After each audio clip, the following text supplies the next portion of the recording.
a huge pressure or huge focus on the January transfer window and splashing out the players coming in and players going out. But I think what's been sort of unnoticed is that there's actually 6 academy graduate players in the Celtic team just now. And I just wanted to know, is it important to you moving forward that there is that pathway to continue to exist, the Celtic to continue to grow their own players and nurture their own talent, and for those young players to know that they will get that first team opportunity? Yeah, absolutely. It's essential.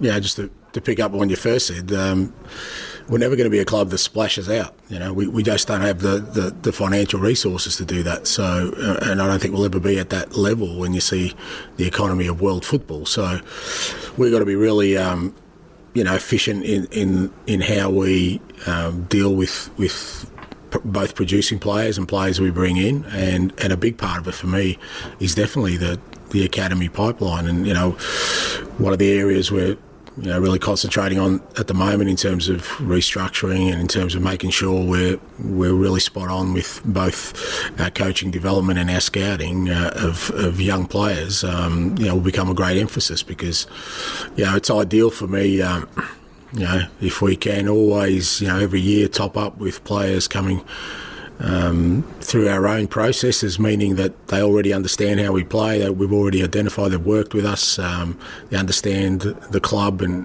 its values and the expectations around it. It makes it a lot easier than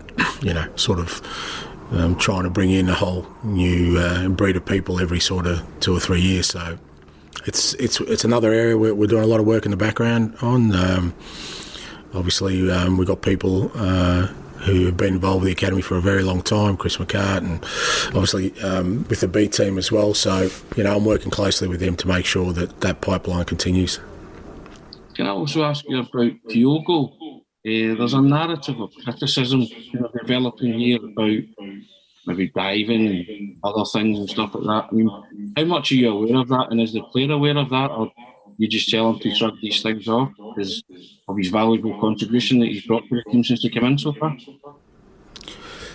Who are these brave people, these warriors who, accusing people who are out there?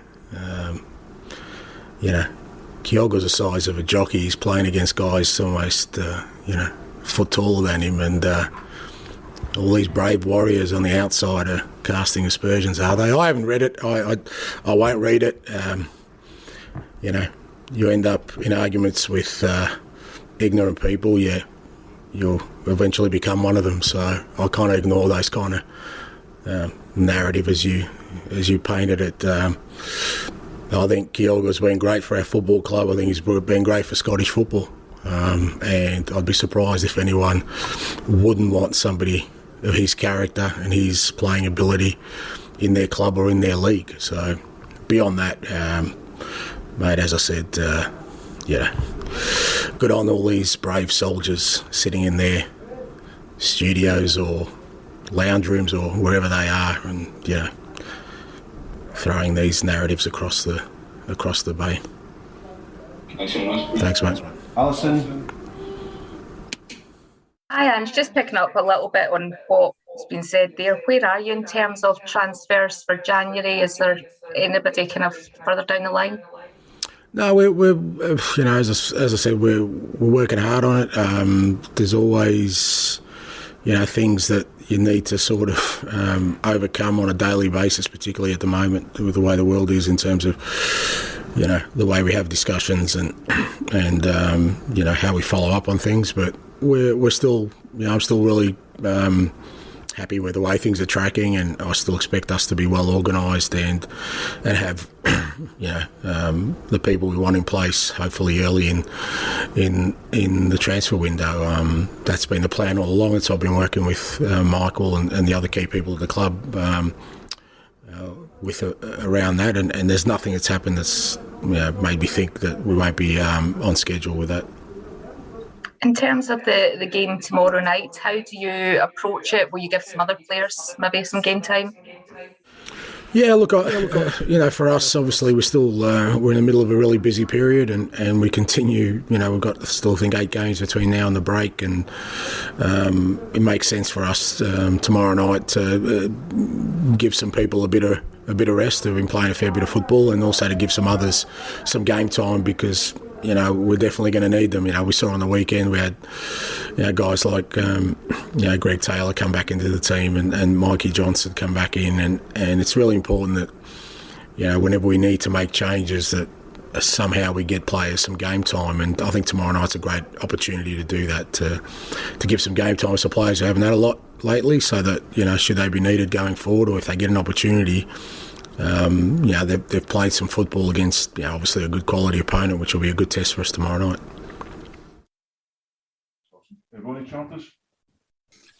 Just on that note, Ange, could we just have an injury update in terms of the 3 who missed and any others who may not return?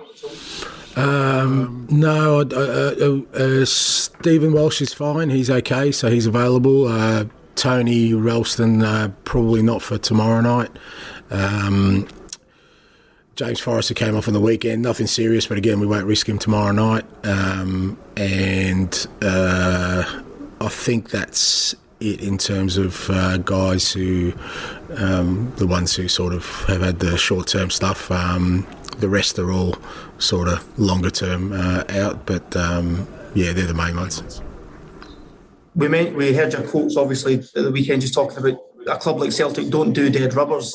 In terms of the fringe players who will get their chance tomorrow night, is this the chance for them to lay down that marker? It's a busy festive period coming up. Is it a chance for them to stake their claim as their first team regular if they can take the shot? Well, yeah, as I said before, it's an opportunity for them. I mean, I'm not going to sort of judge them on one performance, but it is an opportunity, absolutely, and it's like anything else in life. I mean, you saw, I spoke about Liam Scales on the weekend. He comes on and he hasn't played featured a lot, but he works hard at training every day. He plays for 15 minutes and makes an impact. Well, I wouldn't have judged him harshly if he didn't, but he hasn't done his cause any harm by coming on and making an impact, and that's the opportunity that exists for all the players, whether they've played a lot recently or they haven't. I know they've been training hard because that's how we train, and we wouldn't let them not train hard, but the second part of that is for them to take that opportunity, as you said, and then make a case for themselves moving forward. Excellent. Brian McLaughlin. Hi Ange, nice to see you again. Your quote there, we're never going to be a club that splashes out. There's an expectancy from Celtic fans, is there not, though, for the club to spend money. Can you maybe just give us a little bit more info as to exactly what you meant there? Splash for me is, we'll never be a club that overspends, put it that way. This club has been run well before my time in a very prudent manner in terms of its finances, and that should always be the case. It hasn't restricted it from bringing in talent whenever it needed to, and it didn't restrict us in the previous window, and it won't restrict us in the next window. But we work in a football economy where there are different scales for different clubs, and a club of our size, I think, has always got to be a little bit different with the way we spend our money, because we know we've got to get a bigger bang for our buck than others, mate. We can't get too many wrong. We want to be a club that when we invest in a player, we try and it's not an exact science, obviously, and you're going to get some that don't work out, but we're never going to be just spending for the sake of it, that's for sure. Yeah. And finally, for me, tomorrow night is your 12th European tie of the season. Quite remarkable, isn't it, that this is where you are? How would you assess, from walking in the door and being thrown into Champions League ties, to where we are now in terms of where you are in the Europa League group, and of course looking ahead to the Conference group? Yeah, look, not me personally, but I just think for the team, I definitely think we've made progress. Whether that's reflected always in the results, no, but I think we've made progress in both our football, our performances, our belief. If you look at from where we started and even the sort of team we were putting out in those Champions League qualifiers as compared to sort of the last game against Leverkusen and our performance, it's been progress, which has been pleasing. Obviously, we didn't achieve what we wanted to, which is the disappointing bit. But my view is that if we keep progressing, keep challenging ourselves to play against the very best, and our group was a decent group. We've got a team who's Leverkusen, who's I think third in the Bundesliga. We got Betis, who were third in the La Liga. I mean, it's not a bad group. Ferencváros on top of their league. It was a good test for us, and I think we measured ourselves. We left nothing in the tank. I don't think we have to sort of worry about us not putting it out there. We did that. We got spanked a few times, but I think we gave out as much from on our behalf as well, and I think we've learned from that. So it's been progress, mate, and I think from my perspective, that's what I want to continue. Thanks, Ange. Thank you, bud. Andrew McLean. Andrew. Hi, Ange. Japan manager in the last day or so has said that he's planning on picking a domestic squad for their qualifiers in January. Do you see that as a boost for yourself and a boost for Kyogo, given just the amount of football he's played this year? Yeah, to a certain extent. I mean, there might need to be some clarification around those quotes, I think, because I know he's picked a squad they've got a couple of friendlies before that. I'm not sure that that'll be the case for the actual qualifiers. But if it is, then it'll be great, obviously, because they're going to be missing some football in terms of, Kyogo has had he's coming up to his sort of 11th month of football now without a real break. And, obviously we're looking at January to give him a little bit of time off, and it'll be great if he can sort of come back with us and then finish the season strongly. So we just got to sort of, we're always monitoring him. To be fair to him, he's really good at looking after himself off the field and presenting himself well. But I think the whole national team thing is always going to be a challenge for us, but especially this coming year with a calendar as it is. But we've coped with it in the past, and we'll cope with whatever's thrown at us in the future. A lot of players during this period say that they prefer, playing a game every 3 days or so, and that's the way they like to do it. Do you have the same mindset as a manager, or would you much rather have that training time in between? Yeah, look, I mean, what else are players going to say? They're not going to. They don't like playing. I mean, and I get that, but I think there's always a balance. I think players also enjoy having a decent sort of training period as well, and a good recovery between games, because then they can perform at optimum levels. If you're constantly playing, I get it that they enjoy playing, but I think players even themselves realise that there's a natural attrition there where they can't perform at the highest levels because of just the amount of football they have to play. But maybe they just don't enjoy my training, mate, and prefer playing. I don't know. But look, from my perspective as a coach, you always feel like you want more time with them, to recover and to do some work for the next game. But we, as I said, I think I said a couple of weeks ago, you have to be creative as a manager, and your coaching staff have to be creative to find other ways to get our information across to players, so that even though it's a tight schedule, we're still giving them the opportunity to improve. And if that's not on the field, it's off the field with the information we give them, so that, as I said, you just don't want to be playing games without actually developing and improving, Joe Hendry. And there's been a lot of talk already about who's coming in January, but there are reports that Barkas could be heading out. Is that something that you're looking at? Look, in terms of players out, I've been fairly consistent on that. Those discussions will happen, between now and then. And if players feel like their futures are better served away from here, then we'll sit down with them and find a solution. But my focus right now is what's in front of us. We've got some big games coming up.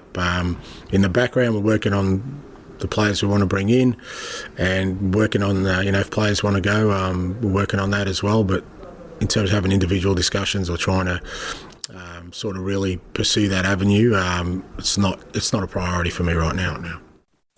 And just touching briefly again on the game at the weekend, which you like you fairly enjoyed against Dundee United, was that as satisfying a feeling as you've had on the road with Celtic so far?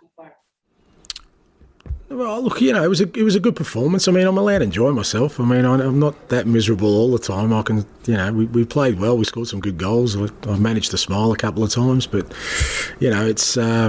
I do love what I do, and I feel pretty fortunate. So I'm going to enjoy the good times as I want the players and our fans to. So, but was it any more significant than any other away victories? No. You know how hard it is to win away against a difficult opponent. But I was pleased because we played well and we scored some good goals and gave some excitement to our fans. Well, that's stuff that I enjoy as well. So, I'll try to stay more sort of reserved next time so that people don't get too sort of upset about things. Okay, that's David Flanagan, please.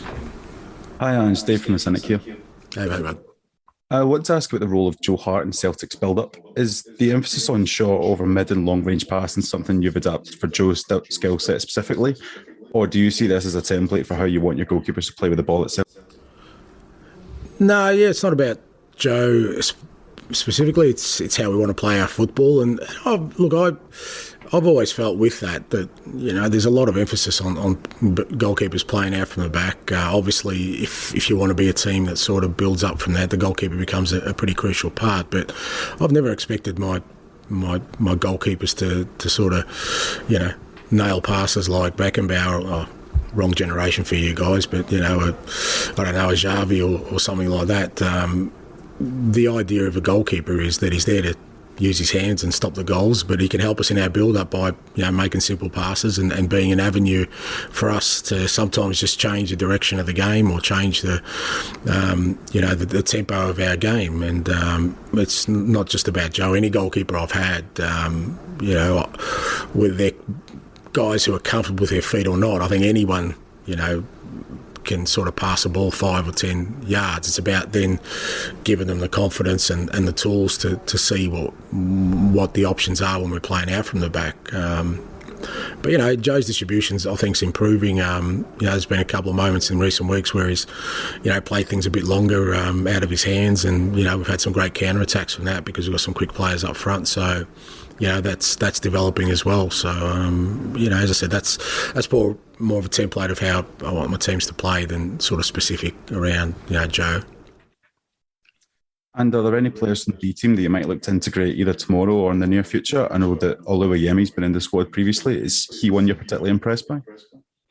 Yeah, Toby's, Stevie Woods, our goalkeeper coach, rates him very highly, and whenever we've had him up training with the team, he's shown some good qualities. And with all these guys, we try and include them as much as we can and give them that experience, whether it's training. Obviously, Toby was on the Champions League list, so it gives him a chance to travel with the team and just get the experience.